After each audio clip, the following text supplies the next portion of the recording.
Beth allai wneud ar ôl gadael yr ysgol? Dyma gyngor gan rai o'n Cynghorwyr Gyrfa.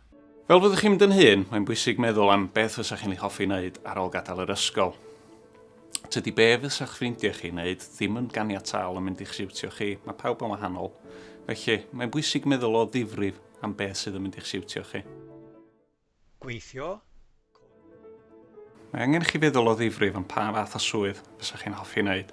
A mae'n bwysig hefyd ystyried os ydych chi'n teimlo fyddwch chi'n barod i symud yn syth o'r ysgol i fewn i waith. Mae'r mwyafrif o bobl yn gweithio rhywun arall. Mae yna bobl hefyd sydd yn gweithio iddyn nhw eu hunain. Felly, os ydych gennych chi ddiddordeb mewn symud yn syth o'r ysgol i fewn i waith, edrychwch ar y fideo am bobl mewn gwaith. Coleg? Mae llawer o bobl ifanc yn mynd i'r coleg. Mae mynd i'r coleg yn gyfle i ddatblygu annibyniaeth, cyfarfod â phobl newydd, ennill cymwysterau a trio gwahanol fathau o waith. Hyfforddiant? Mae hyfforddiant yn ffordd da o gael profiad gwaith a chael chymwysterau, yn ogystal â parhau gyda sgiliau sylfaenol.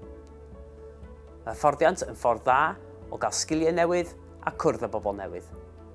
I ddarganfod fwy amdan hyfforddiant, yna ewch ar ein gwefan. Gwirfoddoli?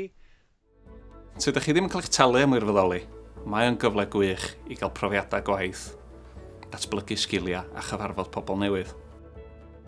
Cynllun diwrnod? Os oes gennych chi weithwyr cymdeithasol, yna y gallant weithio gyda chi i gynllunio weithgareddau allwch chi wneud yn ystod yr wythnos. Rydyn ni yma i helpu. Does dim rhaid i chi wneud y penderfyniad hwn ar ben eich hunain. Mae yna amryw o bobl allai helpu chi, fel eich teulu, eich ffrindiau, eich athrawon a'ch Cynghorwyr Gyrfa.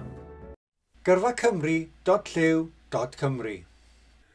Gallwch gysylltu gyda ni a 0800 228 4844 trwy sgwrs ar-lein ac e-bost sef post@gyrfacymru.llew.cymru.